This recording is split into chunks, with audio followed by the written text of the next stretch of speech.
Hey folks, Kilt-Man here, Kilt-Man, at your service, with super frizzy mad Buffon's hairdo. See, this is the curse of misty, wet air on freshly washed hair. This is what happens. Let's be a lesson to you. Don't do what I do. Don't grow your hair when you've got super curly, frizzy hair. Don't do it. Just keep it short. High and tight. That's what you should do. Anyway, no. Folks, hope you're all doing well. Christmas is still looming upon the horizon. We are now on the time of this recording, it's the 21st of December, which means it's the shortest day. And it is already dark outside. I would have done this particular video, which you're about to enjoy, I hope, this morning, but I couldn't because old Jed Clampett next door, was out with his hammer and his saw and his effing and his fucking blinding with some lump of I don't know what, just something. He must wake up and think, I must hit something with a hammer now. I must do it now. And he goes out. And this could be fucking any time of day. It could be at 6 in the morning. It could be 12 o'clock midnight. And he's got to bang, bang, bang. Boosh, boosh, boosh. Bang, bang, bang. You're like, what the fuck are you doing? What the fuck are you doing? What is it? What have you got there? It's so important. You've got to construct it, build it, or destroy it. And you look out, and it's nothing. It's like a box. What are you doing? You're constructing a box. But he's bashing, hitting, smacking, kicking. And then, obviously, because things don't go according to plan, he then starts going, oh, fucking bastard, fucking this, fucking that, fuck you, fucking that. And you're like, oh, for God's sake. This is a guy who was medically retired. He used to work on the bins, the bin lorries, loading the bins. Got retired because of a bad back. And yet he manages to climb the roof all the time. He's forever fixing slates, fixing chimneys, bashing and crashing and lifting stuff and hefting stuff around. Anyway, life goes on. He has to put up with me playing fucking ridiculous bits of movie music and posing with all sorts of weaponry outside in the back garden, for pictures on Facebook.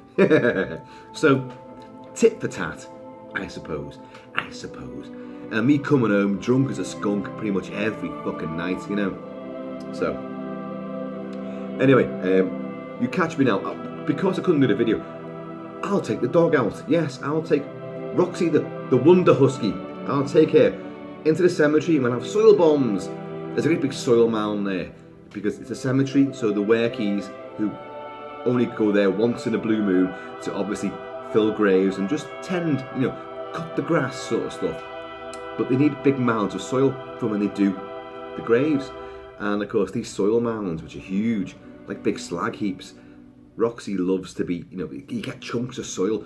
We call them soil bombs. And Kilt-Man can often be seen hurling these things, and the husky will do pirouettes in the air to try and catch them. She'll do somersaults. It's a great bit of a workout for her. And you get very mucky hands as well, which I always forget about because then for the finale of the walk we end up going to a few pubs.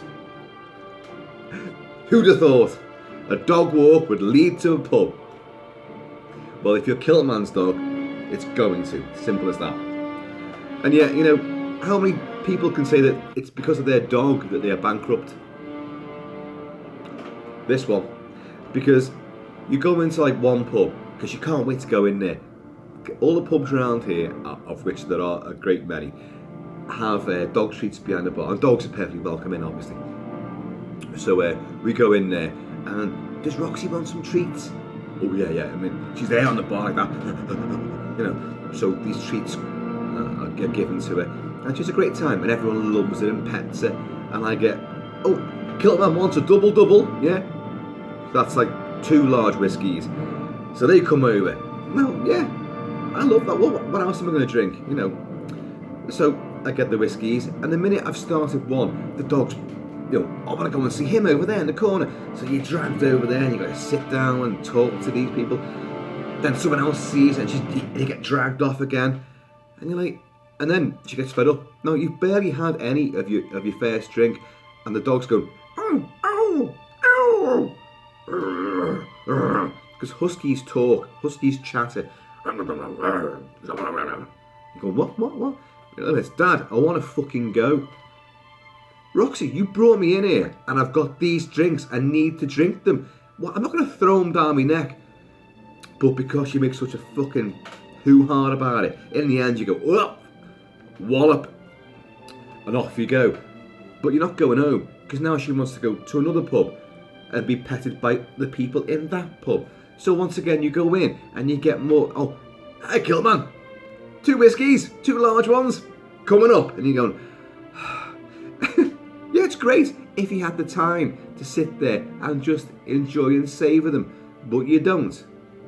So, the weekends where you think, well, Kilt-Man, you haven't got to go out partying, you haven't got to go out, for a lunchtime from work, you haven't got to go out after work, you could just sit at home and just relax.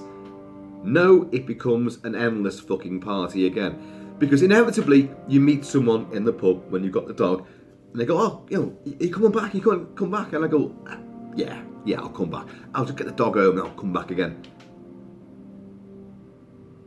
Bankrupt. Liver shot to hell. Anyway, the other point was this. I've been digging around in the attic. If you've seen a few of the previous videos, the latest videos, I've been finding little bits of stuff, merch, lurking around in the attic, which is like Aladdin's cave of pop culture, stuff. And I found a couple of things which you can possibly see in the corner of the frame there, and which is why I'm playing Howard Shore's monumental score to The Two Towers, The Lord of the Rings, The Two Towers, the middle instalment in Peter Jackson's epic masterpiece of a movie adaptation of J.R.R. Tolkien's awesome Lord of the Rings saga. Now, we'll start off with the little one. The little one. They brought out a huge range of figures, right? Now, do you recognise this guy? Treebeard! Treebeard, they call me. I am an Ent. My daughter, when I brought them down, she went, it's Groot! And then she went, that's not Groot! I went, no, it's not fucking Groot. It's Treebeard. Voiced by John Rhys Davies, who played Gimli the Dwarf. He did a few other voices in the entire saga as well, but he voices the Ents, who speak very slowly and they move very slowly, very methodical, because they are sort of like tree beings. Look, I feel like the fabled green man of folklore. Look at his little face, and he's got a lovely sort of handlebar moustache there, out of wood carvings. He's got all bits of roots and stuff growing out of him, and buds and flowers and things. It's a brilliant concept, a brilliant idea by Tolkien himself, and a wonderful depiction by Peter Jackson and his effects crew. This is a lovely figure. This was the standard release figure, because a lot of the figures were bigger. They were like 7.5 inch figures for Lord of the Rings range. And all was done to scale that the hobbits would be littler versions, and like Aragorn and Legolas and all the orcs and all that kind of shit would be much bigger, obviously, but all in scale with each other. This figure was not in scale, quite clearly, but he was the smaller version. Now, this does things. It's very there's a fair bit of articulation there, it's a bit stiff. Now, don't forget, these have not seen the light of day for... Hang on, when did Two Towers come out? First one was 2000, wasn't it? So it would be 2002, 2003, maybe. So I go 2003. And obviously, my son was only little at the time, and he's now 18. But I was buying everything under the sun. I bought all the art of books. I bought all the swords. I bought loads of like proper authentic clothing. I had various versions of the ring as well, which reminds me, you see me wearing Mjolnir, Thor's hammer. Well, I was going to wear the One Ring because I've got many versions of it, but I've got one which has got the Elvish scroll, which only in certain light can you see it. It's good that. Where is it? In fact, where are any of them? I said to Luke, my son, Luke, you are my son. I am your father. Darth Kilt-Man. I said, you got any idea where that the One Ring is? And he went, I know where it is. It's up in the attic. And I thought, yeah, I've just been up there. Wow, yeah, digging around in all the boxes of stuff like. And he went, sorry, I've got a very itchy nose. I don't know why. I keep going like that. And he went, I know where it is. You go in the attic, and it's on the shelf to the left. And I'm thinking like, what fucking shelf is that? There's no shelves in there. I said, tell you what, you go and get it then. On a mission, a quest, you could call it. He had to climb, you know, Mount Doom in Mordor to the attic of the gods and see if he could find it. And I heard him go up the stairs with gusto. He sprang up the stairs. Yeah, I'm gonna find this for me old man. Yeah, because he couldn't fucking do it. And a good, I don't know, 15, 20 minutes later, I heard the dragging, sludging footsteps coming back down the stairs, and I just knew. Haven't found it. You haven't found it, have you? And he went, wasn't there. I said, did you look around though? He goes, well, there's too many boxes and weird stuff. No, it's not there. All right, mate, thanks for that. So, and I can't find any of the other ones either. What the hell? I would have worn that, you see, just to be fitting with Howard Shore's music and a bit of Entish. So yeah, there's definitely this figure doesn't just have articulation. It does something because that moustache moves. Now, something here. There's a concealed button on the back here which makes it. I think makes that moustache move. But I can't find it. So, what we'll do is, we'll go on to one which I can work.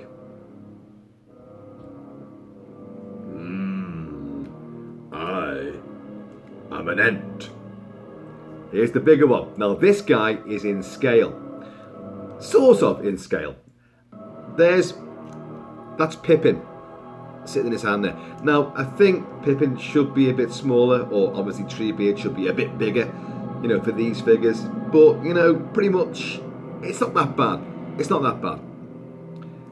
He does something as well. All the figures had some kind of action. Now, if you push that button in, it's not a vigorous handshaking, and it's not a masturbatory Middle-earthian hand. That's what you're thinking. He had a sword in the hand, which is there somewhere, and he would obviously do some thrusting with his sword. Obviously, the bare feet, hairy. But here is the big, proper, full Entish. Now, again, you have lots of articulation. You have these big, long wooden arms. You have that green man face, the huge, rooted protuberances, the bark and the branches, and all this, and the big wooden beard. The Treebeard. Treebeard, they call me. Now, that's there, as you can see, it's little. That's not like a little wooden poo hole there. That's there's you can unscrew that because that's where the batteries sit, I presume. Because, and there's a bit of colour there as well. I don't know if you can see that. There's quite a lot of detail. In fact, there's incredible detail on him. Can you see his eyes sort of gleaming there? Look at that. Now, this guy does things, and once again, you've got to find the bloody things on his back that activate him. This talks.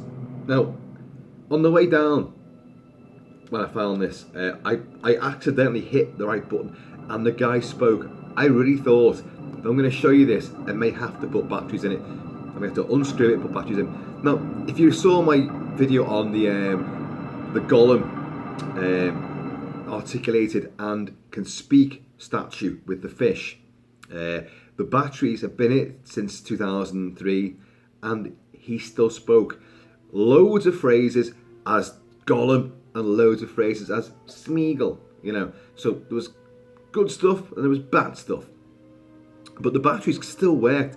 Now, when I was coming down the stairs, I accidentally hit the correct thing, and the fucker spoke to me, and I was like, oh, Jesus Christ. Fully expecting I had to go and change the batteries, but no, it still worked. It's a little bit clunky, a little bit crispy, you know, around the edges, but no, it still works. Now, let me see if I can find the correct button. I think it might be this.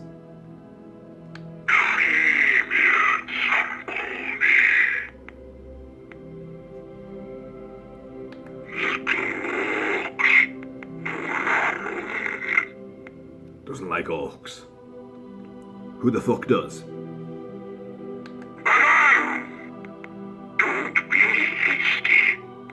That's rich coming from you, mate. You know.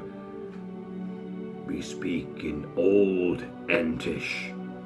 It takes a long time to say anything in old Entish. And an Ent doesn't say anything at all without thinking about it beforehand. It takes a long time to think about what you're going to say in old Entish. And yeah, you know, come the battle at the end when they discover that Saruman, you know, a wizard should know better. You know, the Ents are going to war. Well, they can fucking move then, can't they? And they're squashing orcs and they're smashing the heads together. It's a fucking great battle sequence, it is. And no, you've had Helm's Deep as well, which is a great castle siege sequence. Brilliantly done. And then, of course, the Ents go to war and fucking destroy them and break the dam. And they pull the fucking, you know, all the rafters away from this dam and flood it's Isengard, isn't it? Yeah, Isengard. Anyway. I am no tree. I am an Ent. We know. I told Gandalf I would keep you safe, and safe is where I'll keep you. That's what he said on the way down the stairs before. And I was like, Jesus Christ. I told Gandalf I will keep you safe, and safe is where I'll keep you. Don't be hasty.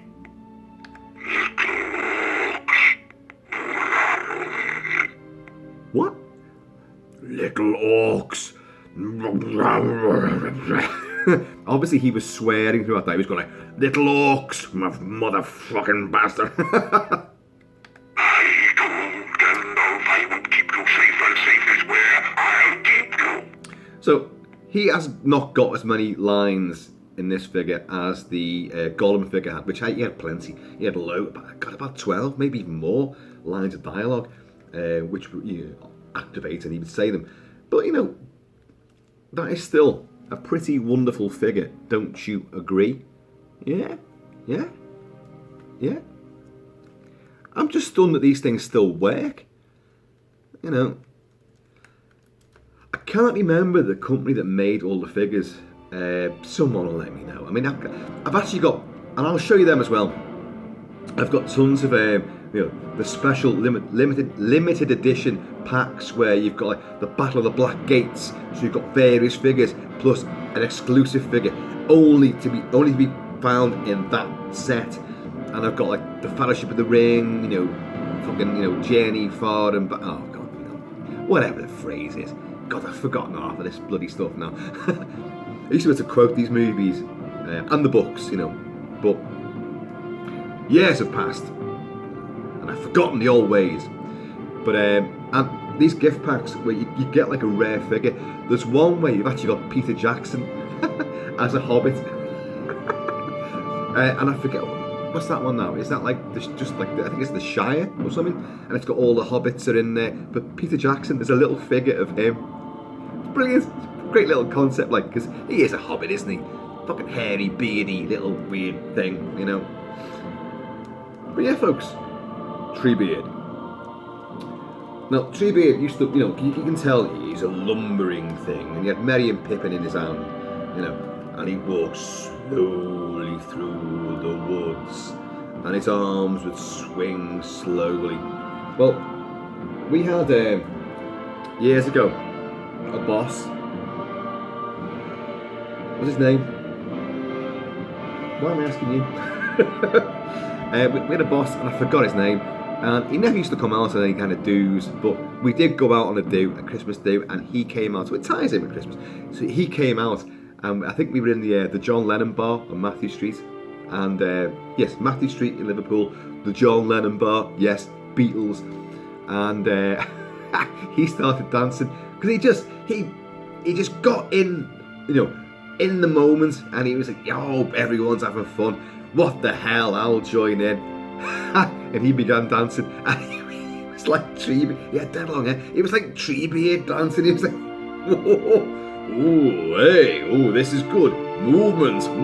Yes, me likey." And we were all like, "What the fuck is he doing?" We're all doing fucking right, you know, making shapes, and like I was skidding across the floor, and I don't know. But he was just doing, "Ooh, yes.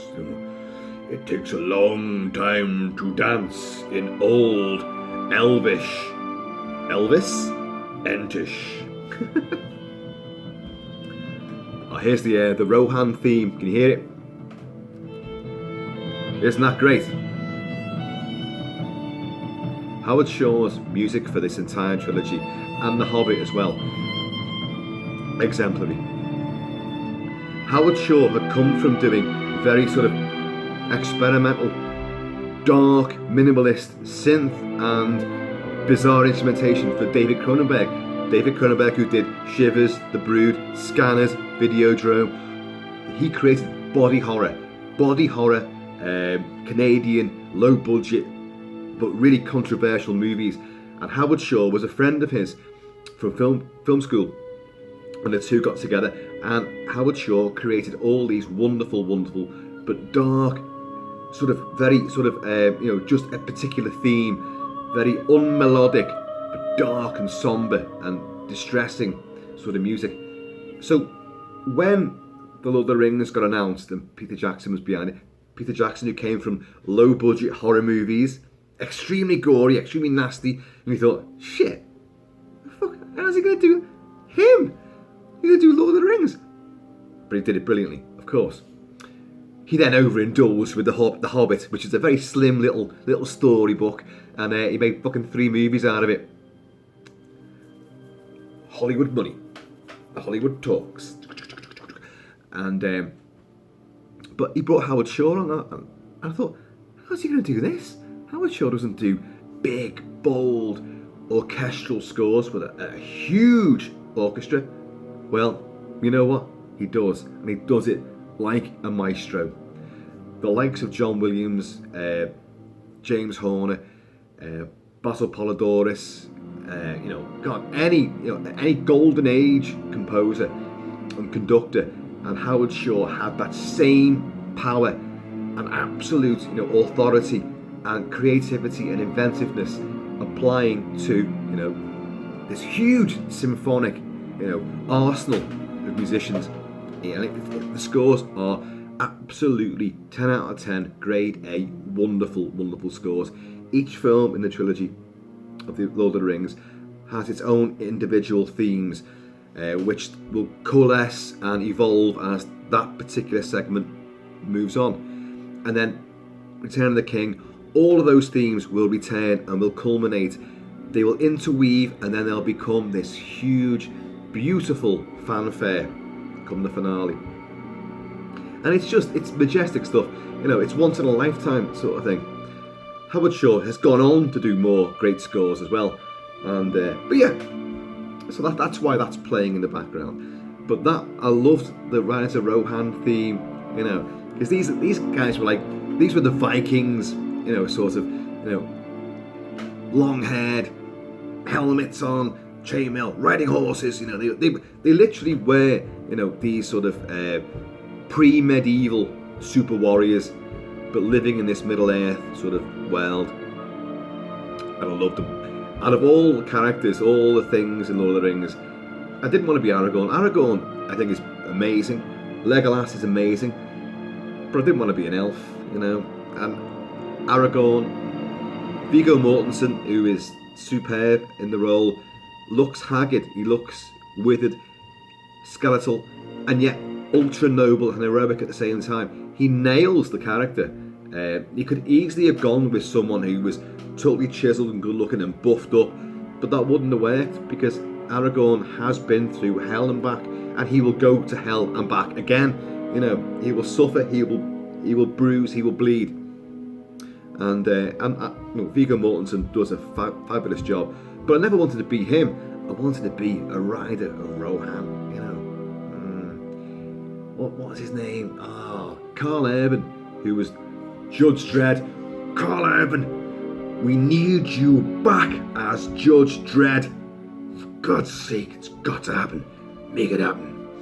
And because Dredd was a fucking awesome movie.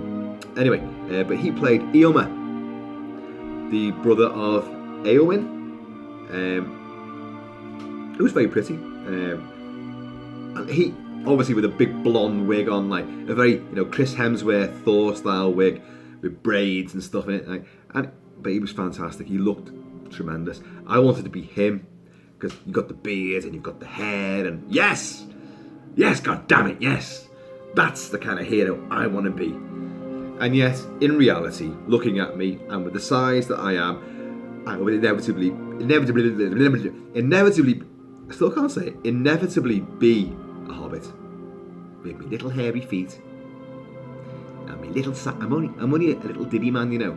I may look huge on this screen, but those who've met me go, Kilt-Man, hello, how you doing?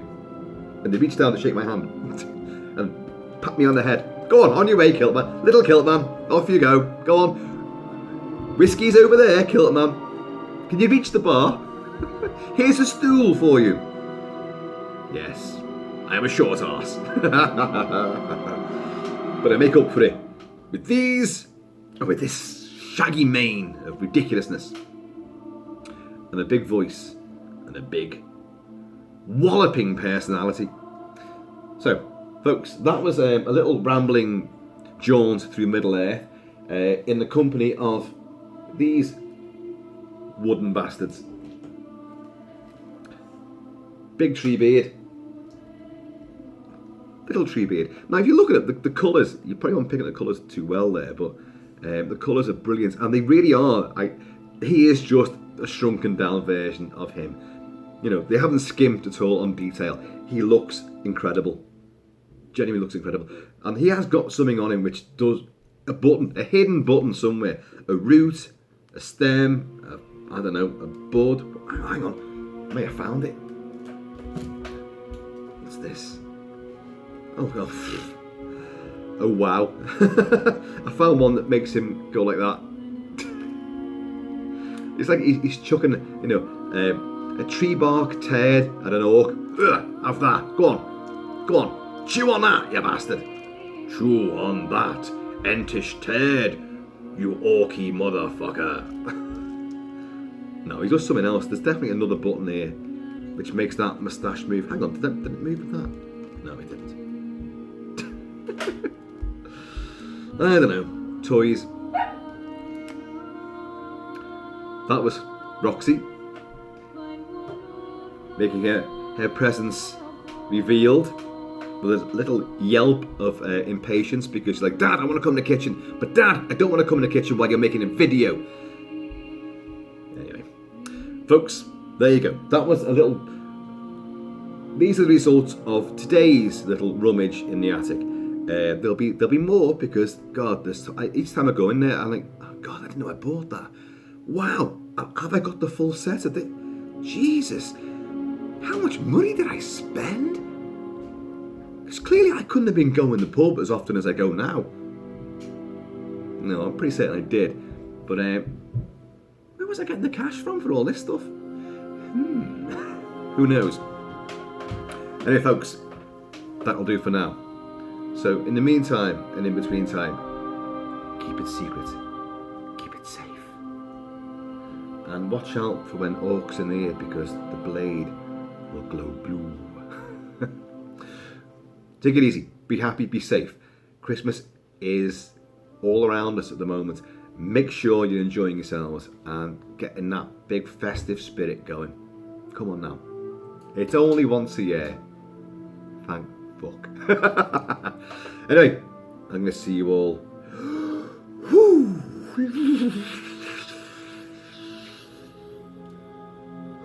later. Why not just give the ring to the eagles and send the eagles to Mount Doom and drop it in? Why waste all those lives in this epic saga when it could have been done in the blink of an eye and the flap of great big giant eagle wings? Plot hole.